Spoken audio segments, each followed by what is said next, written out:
राधे कृष्णा दोस्तों, अपने चैनल में मैं आपका स्वागत करती हूँ और आशा करती हूँ कि आप सब भी अच्छे होंगे, स्वस्थ होंगे। आज मैं आपके साथ शेयर कर रही हूँ कि देहली पूजन बहुत ही सादा सिंपल तरीके से कैसे करें। अगर आप इसे रोज़ नहीं कर पाते हैं तो साल में कुछ विशेष दिन होते हैं जिन दिनों आपको चाहिए कि आप देहली का पूजन करें।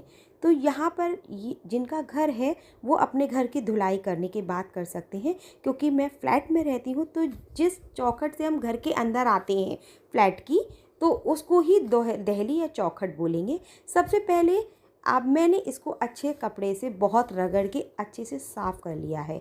जिनके अपने घर है वो इसे धुलाई कर सकते हैं, उसके बाद साफ़ कर सकते हैं।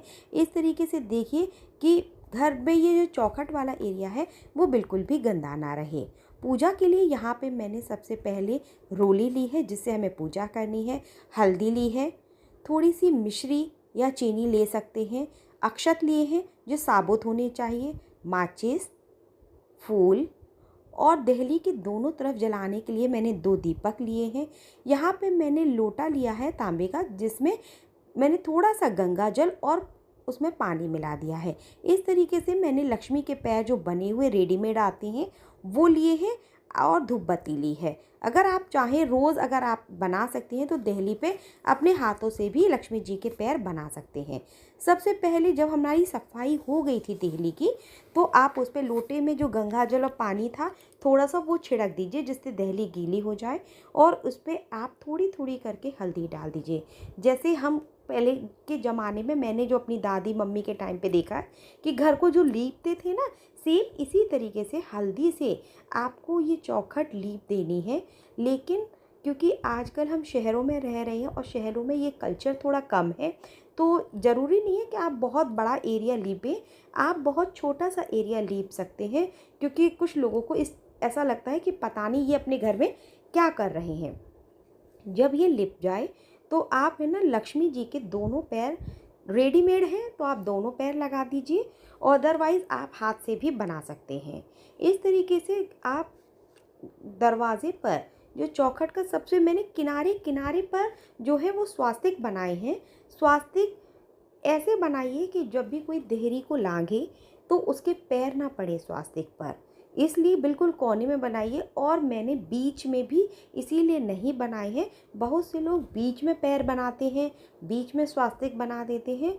तो कोशिश ये करनी चाहिए कि जो पूजा की चीज़ें हैं वो किनारे पे बने और हमें उसे लांघना ना पड़े। इसके बाद आप लक्ष्मी जी के पैरों पे रोली लगा दीजिए, स्वास्तिक की चाप अक्षत चढ़ाइए, स्वास्तिक की भी आप दोनों तरफ पूजा करिए। पूजा के बाद आप थोड़ी थोड़ी मिश्री रख दीजिए, ज़्यादा ना रखिए, क्योंकि क्या होता है चींटी आ जाती हैं, काली है लाल है, और चींटियों काली तो अच्छी होती हैं लेकिन हमें चींटियों को मारना नहीं है। क्योंकि कोई भी कार्य हम अपनी घर की सुख समृद्धि बढ़ाने के लिए, घर में पॉजिटिविटी लाने के लिए कर रहे हैं, ना कि किसी जीव हत्या के लिए कर रहे हैं। इस तरीके से आप दोनों दीपक जला दीजिए देहली पर, दोनों तरफ आरती कीजिए, और उसके बाद आप धूप बत्ती को जलाइए, उनको धूप दीप दिखाइए। और एक चीज़ और याद रखिए कि जब भी आप दहलीज पर देवी माँ के पैरों के निशान बनाएं या चिपकाएं, तो हमें कोशिश यही करनी चाहिए कि जो वो पैर हैं वो घर के अंदर की ओर आने चाहिए, ना कि बाहर की ओर। क्योंकि हमें लक्ष्मी जी को घर के अंदर लेकर आना है और हमें इसी तरीके से देहली माता पर उनको बनाकर पूजा करनी है।